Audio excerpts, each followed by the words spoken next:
In the early 19th century, many people from different countries migrated to Singapore due to colonization. With this, the people also brought foreign beliefs that are peculiar to the country.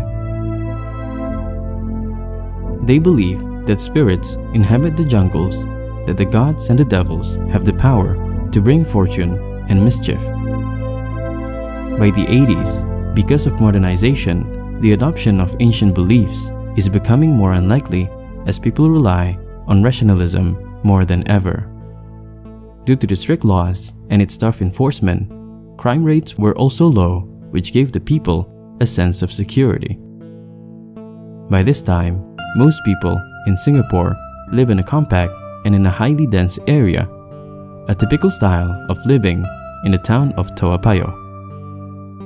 What was once a peaceful neighborhood comes to a terrifying murder that haunts the people to this day and has become one of Singapore's most horrific crime, the Toa Payoh ritual murders.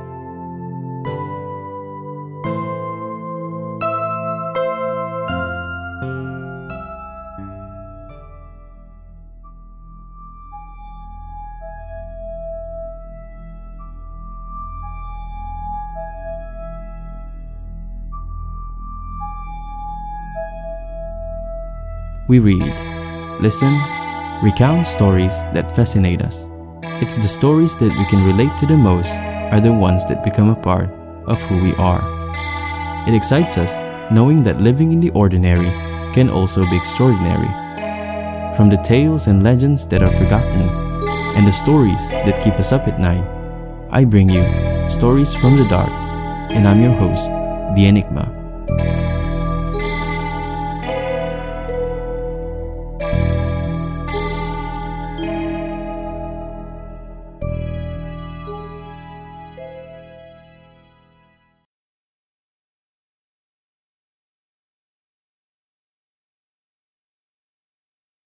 On January 24, 1981, 9-year-old Agnes Ng was missing.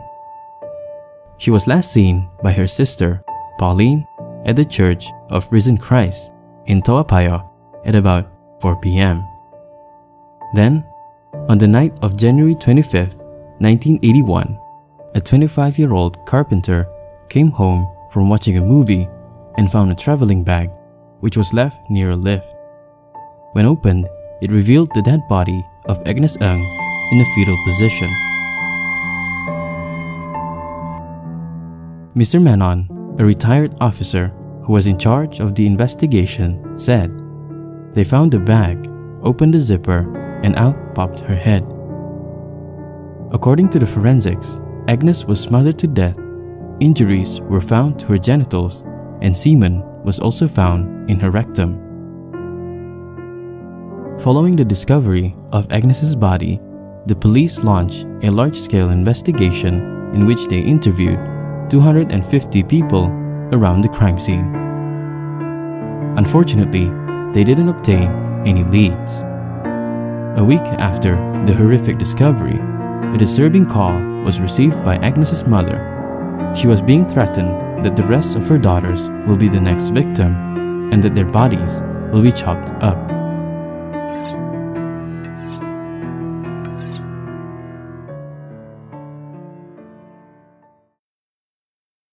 Two weeks later, Ghazali Marzuki was missing.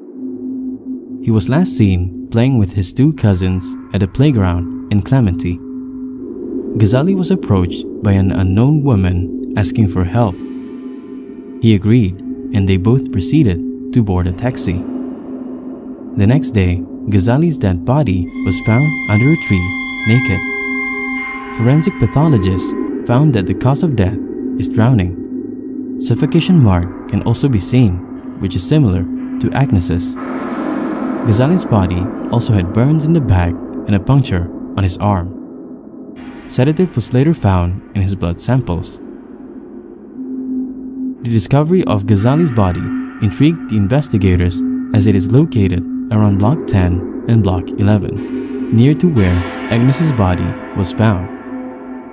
Furthermore, after scouring the area searching for clues, the officers found a trail of blood which led them to Block 12 on the 7th floor. He, the murderer, did not realize the body was dripping blood from the nose, said Mr. Menon. As soon as Mr. Menon reached the 7th floor, he met Adrian Lim on the front door. He was wearing a shirt and pants, seemingly wanted to run.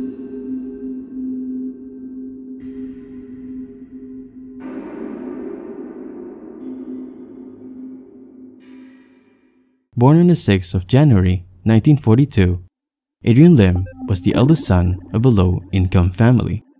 Dropped out of secondary school and worked at Singapore's radio cable company, Rediffusion Singapore, in 1962. As a part-time, he's a self-proclaimed medium. He became obsessed with the supernatural that he learned to become a medium through Uncle Willie, who taught him Malay and Thai spells. He was also taught to pray to different gods of different religions, even though he is Catholic. With his status as a medium, he would use several techniques to manipulate and deceive his clients.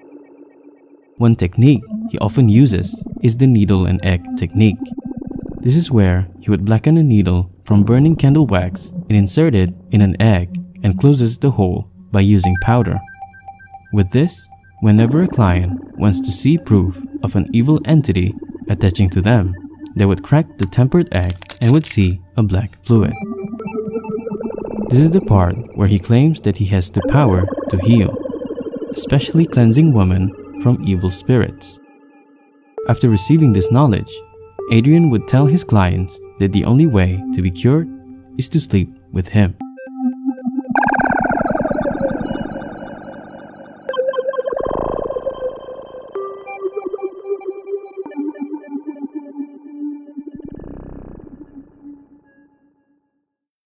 Once Mr. Menon was given permission to inspect Adrian's flat, he saw various religious items on the altar.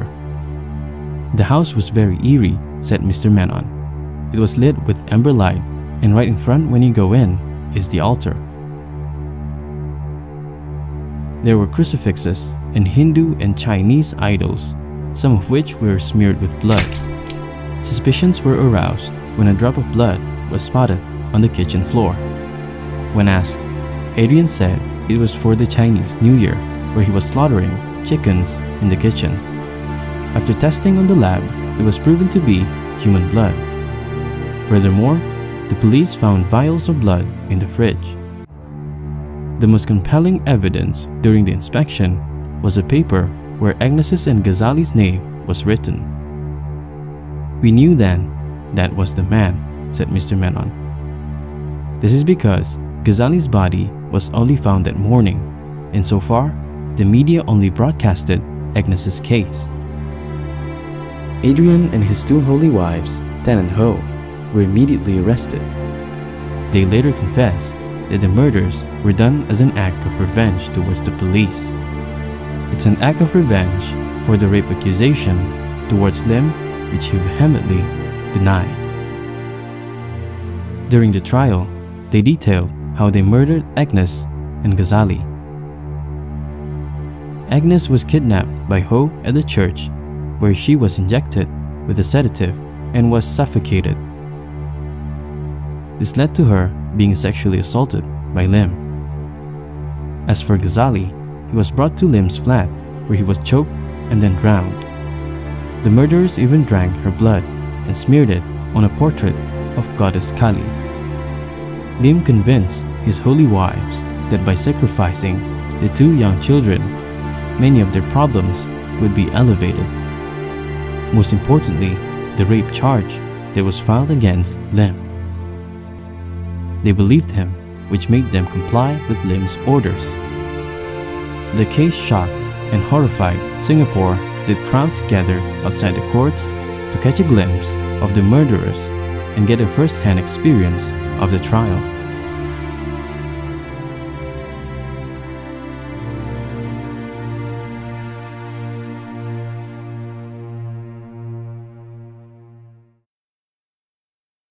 On May 23, 1983, all three were sentenced to death. Lim accepted the verdict he was reportedly seen smiling as he walked into the gallows. As for Tan and Ho, however, they couldn't accept the verdict. They tried to appeal, claiming mental illness, but both appeals were dismissed. On November 25, 1988, all three of them were hanged at Changi Prison and was cremated at Mount Vernon Crematorium.